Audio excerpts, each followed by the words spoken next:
You're watching No More News.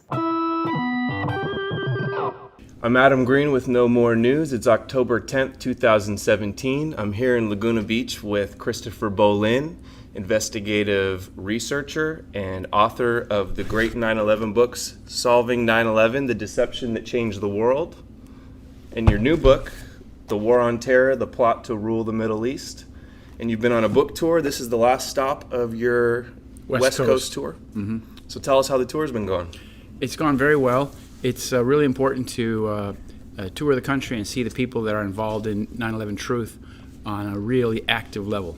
And the people that you've been seeing up and down the West Coast, how have the crowds been? How's the feedback been? Very, very good. Even in places like Santa Cruz where there was a lot of resistance, we had a fantastic event on the beach with about 70 people sitting on the eucalyptus logs. And why were you on the beach? Well, two venues got pulled on us. The local rabbi and a supervisor from the county took offense or umbrage with our presentation and pulled the events. So with only 2 or 3 hours before the final event, we were relocated to the beach. Free speech on the beach. Free speech. Yeah. And is there much press coverage of any of these canceled events? Well, there's often press coverage like in Ashland, Oregon, preceding the event, in which they warn the citizens of an anti-Semitic far-right speaker coming to town. And, and then the local rabbi there, who my understanding is has connections to Israeli intelligence, he got some of his congregation to come out and protest us.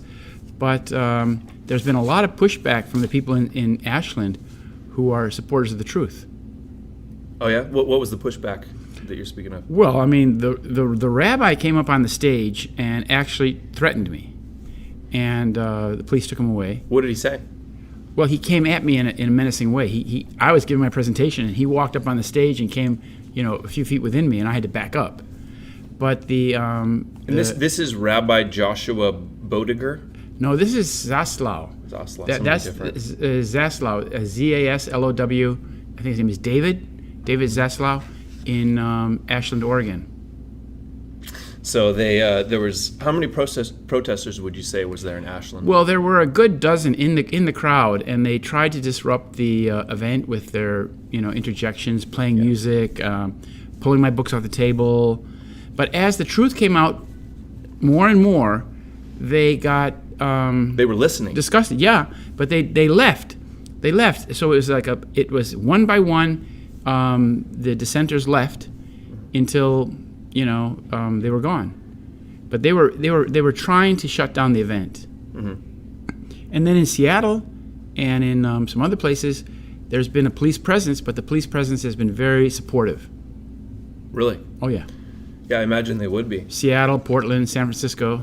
I have the article here from the Ashland Daily Tidings, and the headline was "Anti-Semitic Talk at Library Draws Protesters." I love how it's not a 9/11 truth talk. Right. It's an anti-Semitic talk. So right. I wonder if this headline gives any indication if the article is going to be biased.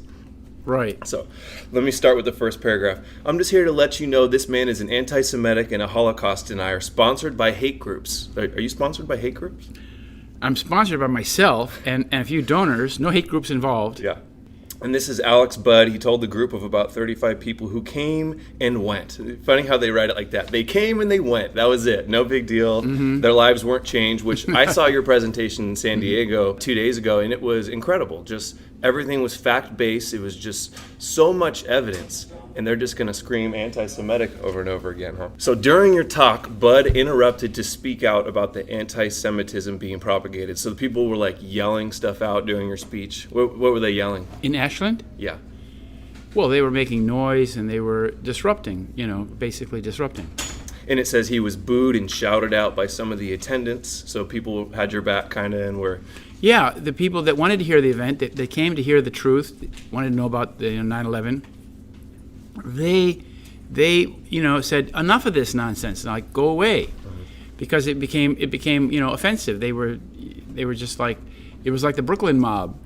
It was an organized, concerted effort to shut down the event, and the people got well put off by it. Yeah, I would. People drive, probably Sure, an hour out of the sure. way to come see you, and people are interrupting. And it's not fair. It's anti-free speech. We've got the venue. We're giving a speech. The speech is for people who are interested in the subject. If you want to hear about 9/11 truth and the war on terror, that's a subject. And these people come from out of the woodwork and try to disrupt an event. It's not fair. It says that the guy that interrupted was booed and shouted out by some in attendance and eventually asked to leave by library security. And then later others in the crowd also spoke out and left as well. It kind of, the way they write that, it makes it seem like just people that were not there with the protesters decided to leave also. It's just such a joke. Right. And then here's another quote: perpetuating the idea that any one group is responsible for the suffering in the world, it's dangerous, Bud said. It creates an immediate attitude of suspicion and it gets people killed. Well, wait, we're talking about a specific crime. We're talking about 9/11 and the war on terror. We're not talking about all the evils in the world. So when you talk about 9/11 and the war on terror, these things are connected. They're married at the hip. And identifying the source of this deception is important to reclaiming our history. And you're not blaming all Jews for 9/11 either, by any means. Of course not. Yeah. Of course not. Not even all Zionists. You have to be very careful about your language, and I never paint with such a broad brush. What we're talking about is a few individuals and an organization behind it that is involved in the plotting and the carrying out and the cover-up. And you document it very well in your books. I mean, it's really open and shut case, really. Nobody wants to argue any of the facts that you talk about. It's just anti-Semitic. That's the only thing they can talk about. Right. And likewise with the war on terror, you have a specific group of people who are behind the propagation, the promotion of the war, and the cover-up of the truth. And it says that they had across town, there was another rally held to kind of as an alternative event, they say, for peace and love. Yeah. So they're peace and love, and you're just hate and death, I guess. That was the plot, but that alternative event did not happen. It didn't happen. Nobody shut up. Yeah. No, it did not happen. But it made it in the article, so according to the news, it happened. Right. And they don't want to give energy to voices of anti-Semitics, but instead focus on conversation about the rise of hate speech and actions across the country. I just saw your presentation. There's no hate speech. It's nothing but their own words, their own documents, and historical facts, clips of them on TV. I mean, there's nothing hateful about it. This article makes me sick. And it says, Bollyn is on tour promoting his writing and opinions. That's all you have are opinions. No, nothing fact-based. Right. Well, the important thing about that is to understand that my research is fact-based, and the conclusions are based on the facts. It's all logical. There's no opinion inserted. And you just wrapped up your California tour. You were kicked out in Santa Cruz. So they end with your one. I'm sure you talked to them a whole lot about a lot of stuff, but they quote you that, you were kicked out of another tour. So this is just part and parcel. We weren't kicked out. The rabbi of Aptos and a county supervisor who is Jewish contacted the venue, the Grange Hall, first in Live Oak, Santa Cruz, and then in Aptos, which is just outside of Santa Cruz, and threatened them. And from what I saw from the threat from the rabbi of Aptos was that it went something like this: I'm the rabbi of Aptos. I have 1,000 members in my congregation, and if you go ahead with this event, there will be consequences. Oh, so a threat, an open threat. It was a very clear threat. Why am I not surprised? Okay, so enough of Ashland. You're getting the venues are kicking you out. You're being harassed and threatened by rabbis, by peaceful, loving rabbis. Right. This is just kind of buried. Right. Yeah. No. I am so angry that I don't know where to I'll give this guy. I'm open-minded. I'll give this guy a play. I want to see what evidence he has and how he presents it and what If he's you got want to to say. see what evidence he has that you and I are responsible for, let's go away. All that inside you. What evidence he has that you and I, just because we were born Jewish.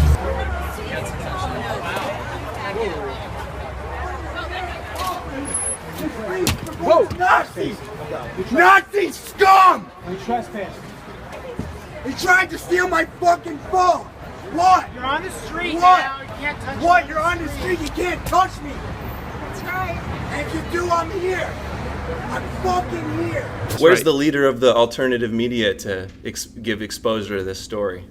Which one? I don't know. Who do you think's the leader of the alternative movement? Well, if you refer to Alex Jones, for example, I'll be going to Texas soon. I'll be speaking in Austin, And he'll be invited, as he has been for the previous 2 or 3 events I've done in Austin, Texas.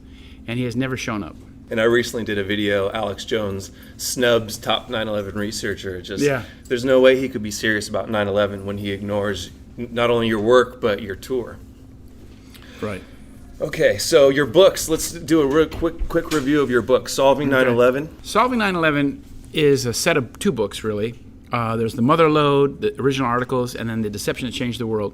And it contains my analysis of 9/11, my investigative research that pins the tail on the donkey.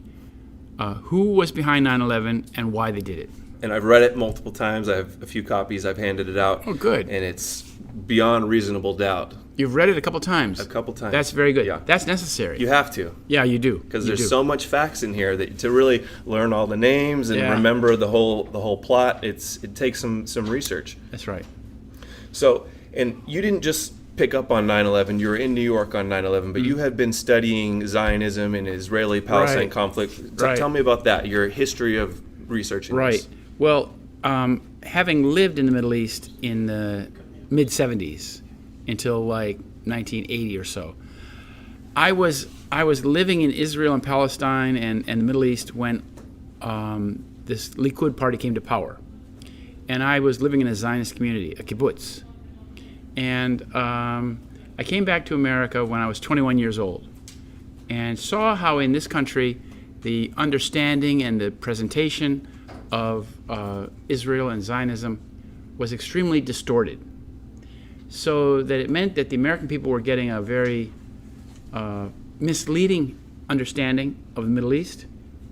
And then, of course, the wars happened. I mean, there was a war in '82. I mean, I've been studying this for a long time. But the war in '82 in Lebanon was a very crucial event, a very central event to understanding the Zionist plot. And I saw, understanding that we were not being given the truth, I watched how things were being omitted from mainstream reporting. And when 9/11 happened, with my antenna up, I looked for distortion and misrepresentation and omission of important evidence. And lo and behold, that's what happened from day one. And that's makes it very easy for an investigative reporter like myself, because you see what they're omitting from the mainstream reporting is often the most important stuff. Having all your experience studying the Zionists before 9/11, you come to America being an American, you can see all the omissions. There's a huge void that you could fill with your reporting. Yeah, well, exactly. And you can see that what's being omitted is often and usually, of course, the most important stuff. And there's a reason why it's being omitted. So what brought you to Israel in the first place, though? Well, I finished high school in Illinois and wanted to go traveling around, and I went back to Europe. I'd been in Europe before, and I wanted to see more of the world. So I wound up being in traveling across, on the route to Kashmir, as it was in the day. There was the trip to make across northern India and Afghanistan. But I only got so far as Tehran, and it got cold, snowy, and not very friendly. And I had an opportunity to go down to work in Israel. And I thought, well, that sounds better. Picking oranges is better than being in the snow in Tehran. So I went back through Syria and Turkey and Jordan, and I wound up on a kibbutz in Israel. What's a kibbutz? A kibbutz is basically a communist Israeli Zionist collective, because communism and Zionism come from the same place. And so the Communist Party that went to Israel created these communist settlements. It's like a commune? It's a commune. Commune It's a commune. It's a commune, but it's a militarized commune, if you will. It's got barbed wire fences and machine guns, and it was a settlement. But it's Zionist. It's Zionist with a capital Z. So I learned about Zionism from the guys who built the country. Interesting. Gives you the perfect perspective to really important. 9/11. I mean, they're quite honest, Yeah. They're quite honest, these old guys. Okay. All right, and then your new book that you're on the tour for, The War on Terror? Yeah, The War on Terror, The Plot to Rule the Middle East, is like the final chapter of this Solving 9/11 stuff, because it explains why 9/11 was done. 9/11 did not drop out of the blue sky. September 11th happened in order to make the war on terror real. And Americans have to understand that, because this war, the war on terror, is now 16 years old. America's longest foreign war and most expensive. And it's destructive to this nation. And American people don't understand it. What troubles me is that there is no resistance to the war, which is what I'm trying to, instill in the people. That we have to resist this. We have to understand that this is a deception, and we have to resist it. You used a metaphor in your presentation the other day that if the war on terror is an arch, that the top piece was 9/11, and I thought it was a great metaphor. Keystone. The keystone. 9/11 was the keystone that holds the arch up, and the arch is the war on terror construct. Yeah. Great. So these are definitely books that everybody needs to read. Yeah. And also from your presentation, some of the highlights, stuff that I hadn't really thought so deep about before that were really had an impact, was the phrase "the act of war." Yeah. Can you talk about that? Yeah. Well, when 9/11 happened, it was an act of mass murder and terrorism. But the Bush administration declared it to be an act of war on day one, which changed the investigation from being a criminal investigation to being a non-investigation. So rather than investigate the crime, look at the evidence, prosecute the guilty in a court of law, they simply said the president has the right to decide where we will seek revenge based on his determination of who's guilty. And they passed that. It was an authorization for war, and they keep repassing it every year. Authorization for the use of military force. Right. And it was passed shortly after 9/11, and it gave the president sole responsibility for determining guilt and achieving vengeance. And that's very bad, because that's very dangerous, because it gives, George Bush or Barack Obama, or in this case Donald Trump, it gives them sole authority to determine where they will go to war, what they will do, without any congressional intervention at all, without any need to prove their case. They simply go to war and insert troops here and there. I just learned the other day that there were U.S. troops who had been killed in the Central African country of Niger. I had no idea that U.S. Special Forces were operating in Niger, but it's all part of the war on terror. And when you said that in the presentation, it's act of war. You have a slide where you put up, it's the New York Times headline, "Act of War," real big. USA Today. USA Today. And I remember Richard Pearl, I believe, on BBC, and the first question posed to him, was this an act of war? Mr. Pearl, people have been talking about this today as an act of war. Is that how you see it? Clearly it's an act of war, both in terms of its magnitude and its purpose. 9/11 changed everything. Before 9/11, we tended to think in terms of a terrorist act as a criminal enterprise. And the appropriate response was a law enforcement response. You go find the bad guy, put him in jail, case closed. It's very important we make that transition to understanding that we're at war, that the war continues, that this is a global enemy. On September the 11th, enemies of freedom committed an act of war against our country.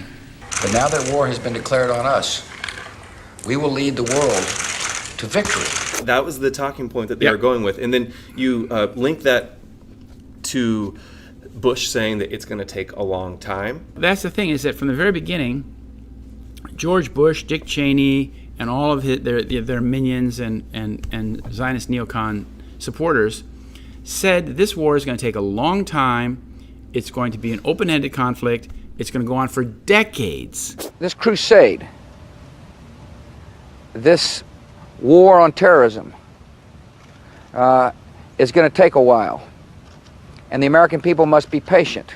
Victory against terrorism will not take place in a single battle, but in a series of decisive actions against terrorist organizations and those who harbor and support them. The American people must understand that we've got a long way to go in order to achieve our objective in this theater. I stand by those words. Afghanistan is still just the beginning.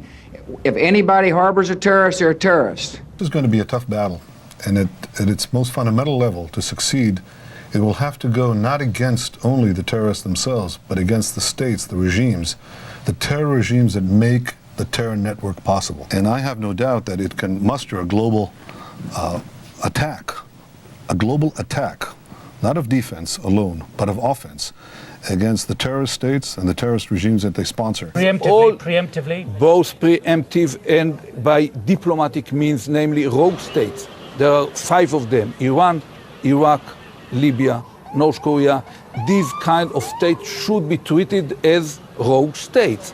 You have to root out not only the terrorist organizations, but also the regimes that harbor them and give them safe haven. The combined power of the terror network, that includes states like Iran, Iraq, Syria, the Palestinian enclave, and a few terrorist groups, and a few other regimes in the Middle East. I believe that this is the time to deploy a globally concerted effort led by the United States, the UK, Europe, and Russia against all sources of terror, rogue states like Iran, Iraq, or Libya. It's a time to launch a operational, concrete war against terror. It's also important for people to understand that this is a long-term proposition. It's not like, well, even Desert Storm, where we had to build up for a few months, 4 days of combat, and it was over with. This is going to be the kind of work that will probably take years, because the focus has to be not just on any one individual. The problem here is terrorism. Campaign of terror, if you will, the war on terror that we're engaged in. This is a continuing enterprise. The people that were involved in some of those activities before 9/11 are still out there. Our war on terror begins with Al-Qaeda, but it does not end there. It will not end until every terrorist group of global reach has been found, stopped, and defeated. Americans are asking, how will we fight and win this war? Now, this war will not be like the war against Iraq a decade ago, with a decisive liberation of territory and a swift conclusion. Our response involves far more than instant retaliation and isolated strikes. Americans should not expect one battle, but a lengthy campaign, unlike any other we have ever seen. Why should it take more than a few weeks to round up some the Taliban. Taliban or even Al-Qaeda in the Hindu Kush? It shouldn't take more than a couple months. I mean, this is the poorest country in Asia. It's a small group, but they were preparing the American people for a very open-ended, long, extended campaign because they knew that was the agenda. Well, they had those huge underground caves, though, that who was it? Rumsfeld was talking about. Yeah. No, but that was all nonsense. But they knew that the plan, the strategic plan to redraw the map of the Middle East would take a long time. And in order to prepare the American people for a long, extended conflict, they prognosticated that it would take decades to fight this war. They were preparing the American public for the war we are now in, the longest war and the most expensive in U.S. history. That's the most important thing, is that this war is, it's not that it's taken millions of lives in our country. They have taken more than 1 million lives in those countries, but it has bankrupted this country. It is taking the food off of American tables. It is taking the prosperity out of our communities. It's enslaving our children and grandchildren to a burden of debt for no American reason, for no cause. It's the military-industrial complex siphoning all of our money away. Exactly. From us, So it's a destruction of this country's prosperity. And, it's like Netanyahu said. He said that when we're done with America, after we've after we sucked all the stuff we need out of America, it'll be nothing left. You can blow it away. So Netanyahu is he's working with these Rothschild bankers. This is a two-edged sword. One of the edges cuts against us. Netanyahu worked for the Rothschilds, right? Yes. Boston Consulting, yeah. 76, 77, 78. And you also link the act of war, it's going to take a long time, to Wesley Clark saying it was a policy coup and that Americans need to realize that. I thought that was very important. What happened at 9/11 is we didn't have a strategy, we didn't have bipartisan agreement, we didn't have American understanding of it, and we had instead a policy coup in this country. A coup. A policy coup. Some hard-nosed people took over the direction of American policy and they never bothered to inform the rest of us. He reached over on his desk, he picked up a piece of paper, he said, I just got this down from upstairs, meaning the Secretary of Defense's office today, and he said, this is a memo that describes how we're going to take out 7 countries in 5 years, starting with Iraq and then Syria, Lebanon, Libya, Somalia, Sudan, and finishing off Iran. Well, he said it was a policy coup. He said 9/11 was a policy coup, but he also said that we did not have American understanding of it, in which he was hinting that the understanding that we did have of it was non-American. It was Israeli. Yeah. The understanding that the interpretation of the event and the setting up of the response to 9/11 was completely controlled by the Israelis. And the Zionist neocons who made policy for the Bush administration. Wolfowitz, Pearl, Dov Zakheim, Zelikow. Douglas Feith, Zelikow. Carl Bernstein was on Morning Joe and saying that all these wars are the Jewish neocons, and he's allowed to say that because he's Jewish. It's an insane war that brought us low economically, morally. We went to war against a guy who had absolutely nothing to do with 9/11. It was a total pretext. It's inexplicable.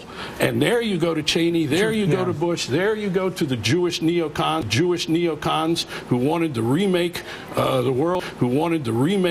the world, Maybe I can say that because I'm Jewish, and to bring about a certain result I'm not really in the sure Middle that East. you can. That there was this grand conspiracy of the neocons, and you said Jewish neocons, that they somehow went to war on a pretext for the state of Israel. And then just recently we had that woman CIA agent who retweeted that our wars are all Israeli wars, and then she had to apologize, and she lost her job, and all types of stuff. You're not allowed to talk about our wars in the Middle East being for Israeli interests, even though it's right out in our face, and they talk about it all the time. Right. Well, that's what this book is all about. In this book, I show that the War on Terror and 9/11 both come from the same place, which is fundamentally Israeli military intelligence, and this was being promoted and pushed since the late 1970s when Menachem Begin came to power, the arch-terrorist of Zionism. So it's like, you know, the Zionists bring you terrorism and war to benefit their agenda. What surprise is there? All based off terror, too. What's the quote from Begin? Well, Begin was asked if he was the father of terrorism in the Middle East in 1974. And he said, in the Middle East, in all the world. So he was putting on himself the mantle of being the father of terrorism in the entire world. And he's not off the mark. Not at all. Isn't the Mossad's motto something like war by deception? By deception, thou shalt do war. Yeah, says it all right there. Yeah. False flag deception, that's what they're doing. Yeah. And there was an Israeli or Canadian operative who worked for the Mossad. He was a chief. His name is Ostrovsky. Victor Ostrovsky. And he wrote a book called By Way of Deception, Line of Judah, and Beyond Deception. Very good books about the Mossad. And he lays it out that the Israeli Mossad's way of doing business is deception, and they've used it time and time again. 2 weeks ago, we did another interview in Laguna Beach, which I appreciate, and it's done very well online. It's got over, as of this morning, it has over 77,000 views, which is just way beyond my expectations. And that's in under 2.5 weeks. It's got 489 comments, and it's got 1,000 thumbs up to only 95 thumbs down. Okay. So 95 rabid Zionist Okay. apologists. 54% of the views are from the United States. 245 people from Saudi Arabia watched it. 127 from Israel. Okay. 40 from Kenya, 45 from Pakistan. So your message is reaching the whole world. There's tons of other videos online that have even more views. 250,000 views, right, on some of them. Just a small little presentation that you do like we're about to do right now here. Right. Just incredible. And your books, your books on Amazon are top 20 in terrorism. That's right. Okay. So both of your books are in the top 20 in terrorism on Amazon. and they both have 4.5 stars. This Right. one's been around since 2012. It's Right. gotten hundreds of reviews. This one's just been out for a month or so. Yeah, right. Still has 4.5 stars. Right. But everybody, if you've read this book and you like it, go comment on Amazon, because we need to support the truth. I think part of the reason that it got a lot of views was you've been there's been a buzz around you this week, because there's on Kevin Barrett's show there was a critique of you by Barry Kissin. Okay. Do you know who Barry Kissin is? I met him in Washington. He's a lawyer, a retired lawyer Jewish lawyer from Frederick, Maryland. And he's a 9/11 truth activist. So they say. So they say, yeah. Yeah. He's more big on the Saudi 28 pages route, and apparently he's upset with you for his part of his critique here says that one of your vocal disciples. So if somebody's a vocal disciple, what does that make you, like Jesus or something? But anyway, a vocal disciple said that the 28 pages was a limited hangout, which just on 9/11 at the NewsBud conference, all the panelists agreed that it was a limited hangout. Right. Although it may be true, the funding did come through Pakistan and Saudi Arabia through Bandar Bush. Yeah. It's still, can you talk to how it's an Israeli plot? Well, I mean, the Solving 9/11 research that I've got in these two books, Solving 9/11, The Deception That Changed the World, and the original articles, it shows that at every single crucial point of this matrix, you have an Israeli or a Zionist supporter of the State of Israel, and particularly the Likud party. The 28 pages, for example, that tried to fix blame on Saudi Arabia, refer to a Saudi giving money to a couple of Saudi guys who were then supposedly on Flight 77. But the point is that if there's no evidence that Flight 77 hit the Pentagon, if these guys weren't on the plane, then it's a moot point. But isn't there surveillance footage of them going through security? No, there's one photograph that's from a video that shows two of these guys going through an airport security at some airport. I don't know where it is. I think it was Bangor, Maine, but we're not even sure of that. But there's no footage or evidence that these guys were on the plane at all, these 19 Arab hijackers. And the head of the CIA, Mueller, he said in 2002 that there is absolutely no evidence to prove the identity of hijackers or that these guys were on the plane. So it's like, what are we talking about? If the FBI can't conclude that these people were on the plane, Don't you think it could be a possible scenario that there was like a cell of hijackers who the Mossad was behind, and they set them up to be doing a drill, or just set them to somehow got them on the plane, and then had a different hijacker, or they used remote control or something like that? Well, I mean that may have been, but the initial passenger lists that were released by the media in the very beginning showed no names of Arab hijackers. And when I contacted American United to ask about this, one of the airlines told me that it was because they hadn't obtained permission from the families of these 5 hijackers or 10 hijackers. So it's like, no, it's like, we can't fill in what we want to fill in. The evidence shows that these guys were not on the plane. The evidence shows that these people had been obtained, or duplicate identities had been obtained for these people in Florida. Many of them had reported lost passports, and then like 7 of them were reported by the BBC News as having been alive and well after 9/11. So, and the lead hijacker, Mohammed Atta, AP went and interviewed his father in Egypt, and what did he say? Yeah, he was asked, like, where's your son? And the father of Mohammed Atta said, I don't know, ask the Mossad. As they fooled federal authorities, they also seem to have fooled their own relatives. The father of hijacker Mohammed Atta expressed disbelief today at his home in Egypt that his son could have been one of the suicide terrorists. There is absolutely no link between my son and Islamic groups. Mohammed, my son, hates Osama bin Laden like he hates the sinner. He was killed, I do not know, but he called me a few days ago after the attack. Do you see me sad? ولا يتم إلا بمعرفة جهاز مخابرات. وليس هناك جهاز مخابرات في العالم له مصلحة في أن يحدث هذا الموضوع إلا الموساد. وله سوابق. الموساد له سوابق، وسوابق تكاد تكون نسخة من هذا الحادث. ابني يا إما مخطوف يا اما اتسرق جواز سفره، يا اما اتخطفوا صفوه قتلوه. وهذا الحادث لا يمكن عقلا لمنظمة صغيرة أو متوسطة أن تنفذه. He said the Mossad did it. They've done this before. Yeah. And he said he spoke to Mohammed Atta the day after 9/11. Right. So it's like, this is a deception on a grand scale. So, we can only work from what evidence we have and we can confirm. And, the evidence indicates that these guys were not on the plane. Not as who they were supposed to be. All right, here is a comment from the interview video that we posted 2 weeks ago, and this is from, I'm not going to give the guy's name, I don't want to give him any publicity here, but he goes, Christopher Bollyn is a fraud who denies 34 years of Rockefeller planning behind 9/11 and the involvement of Bush, Cheney, Rumsfeld in the project of the new American century.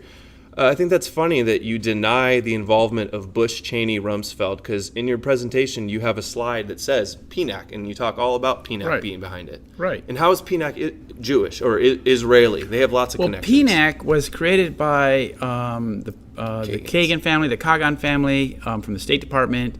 Donald Kagan, his two sons, Frederick and Robert, and Victoria Newland, his Robert's wife, and William Crystal. Yeah, Bill Crystal. And these people created this group, and it was an agency for carrying forth the Zionist plan agenda to basically destroy Iraq. And they've been pushing the attack and destruction of Iraq since the 1990s.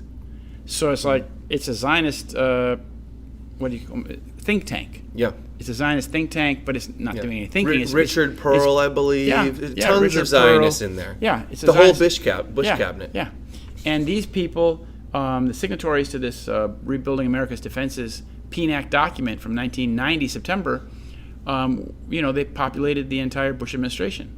And then down here he says, Bush, Cheney, and Rumsfeld are not Jews, yet 9/11 would never have happened without them. Well, first of all, that second sentence, that 9/11 would not have happened without them, I don't understand that, because we have no evidence that Bush, Cheney, or Rumsfeld were key movers or, architects or managers or masterminds of 9/11. They happen to be the people who were in high-level positions, but that doesn't mean that they did it. What was the first part of the question? Bush, Cheney, they're not Jews, but 9/11 wouldn't have happened. They're not Jews. Okay, they're not Jews, but You've never said that every person involved was Jewish. No, of course not. And the thing is that there are people who are Christians or other religions who are Zionists. Your religion doesn't make a big difference. Yeah. Joe Biden famously said that you don't have to be Jewish to be a Zionist, and he's a proud Zionist. Glenn Beck says the same thing. When I was a young senator, I say, if I were a Jew, I'd be a Zionist. I am a Zionist. You don't have to be a Jew to be a Zionist. I am a proud Zionist. I am proud to be with you. Right, and we have 40 million Christian Zionists in the United States of America. More than that. These are people who believe that their Christian duty obliges them to support the state of Israel. And Alex Jones is one of those. He puts out articles saying that if you don't support Israel, if you don't veto the vote and abstain to veto the UN resolution about the illegal settlements, then God is going to punish us with hurricanes and volcanoes and tornadoes. I don't think it's his religion that tells him to do that. No. It's probably the Mossad agent that visited him that he admitted about. Yeah. And then I had this Mossad agent, who's one of the top guys in the country, whose cover is writing for a major magazine. And he gets there, and I go, I know this is really a visit from the Mossad. He goes, well, I'm sure, but well, how'd you know that? I'm not really doing an article. I just want to see what you're planning to do to Israel. And I'm just like, I'm not against Israel. Okay, so this guy goes on. He goes, he says it's PNAC, which you agree. It's PNAC. 9/11 was not born in the mind of Isser Harel in 1979 as claimed. That's your thesis. You've got back. I don't say that Isser Harel was the grandfather of 9/11. Yeah. He articulated, though. He was the former head of the Mossad, chief, the original founder of the Mossad, first chief, and then Shin Bet. And he articulated the 9/11 scenario in 1979 or 1980 to Michael Evans, a TV evangelist or a Texas Jewish evangelist, who met him, who was a very big Zionist. But the fact that he articulated this, and this is brought to the public's attention after 9/11, shows that Israeli military intelligence had this idea in their head 22 years before 9/11 happened. And they're predicting it. They're making movies about it.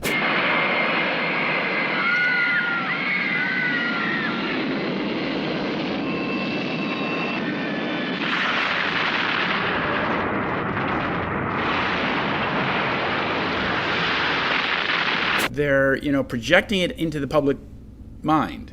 Yeah. Arnon Milchan made the movie Medusa Touch in 1978. 78. And he was a Mossad agent at that time, he admits. Yeah, exactly.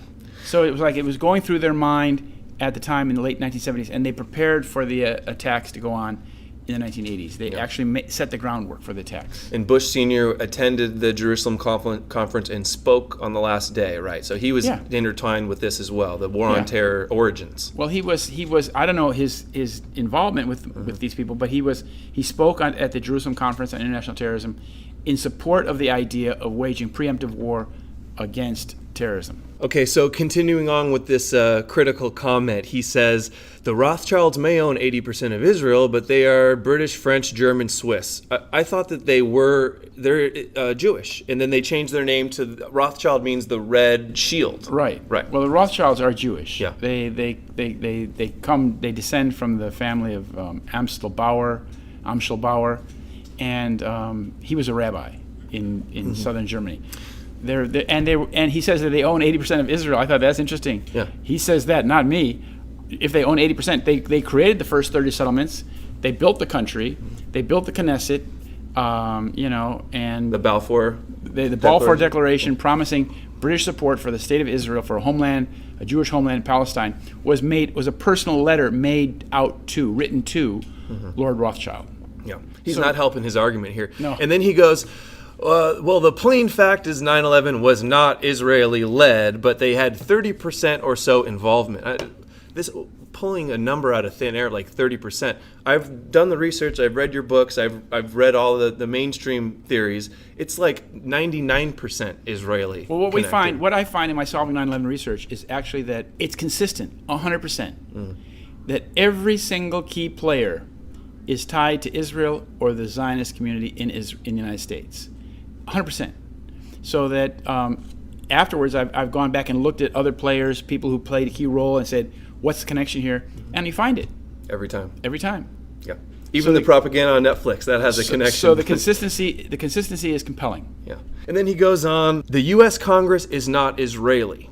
Well, the U.S. Congress may not be Israeli, but when Netanyahu, the godfather of the war on terror, spoke to the U.S. Congress, they jumped up and down on their hands 29 times, giving a standing ovation to this man who is the architect behind 9/11 and the war on terror. So, Congress is not all Israelis, but they are under the influence of AIPAC, the Israeli lobby. Yeah. Oh, it's and well documented. They know that if they don't support the Israeli position, they will not be reelected. Yeah, and Cynthia McKinney, one of the few Congress women to support 9/11 Truth, says that as soon as you start running, they make you sign a support of Israel pledge, and if you don't, you're basically kicked out. That's right. That's right. Yeah, it's well documented that the AIPAC in Israel controls Congress and the executive branch. Here it also says the Bush administration is not Israeli. Well, the Bush administration may not be Israeli, but if you look at their advisors, their senior advisors, they were all Zelikow and Libby, they had a defense policy board that put the policy in place that the Pentagon put into effect. Yeah. And those guys were all Zionist neocons. Paul Wolfowitz, Chertoff is the biggest one. Chertoff was at the Department of Justice, but you have Dov Zakheim and Douglas Feith. Together there was a constellation of Zionist agents at the very highest level. You don't see them. You see Bush, you see Cheney, you see Rumsfeld, but their advisors and the people that ran the operations were Zionists.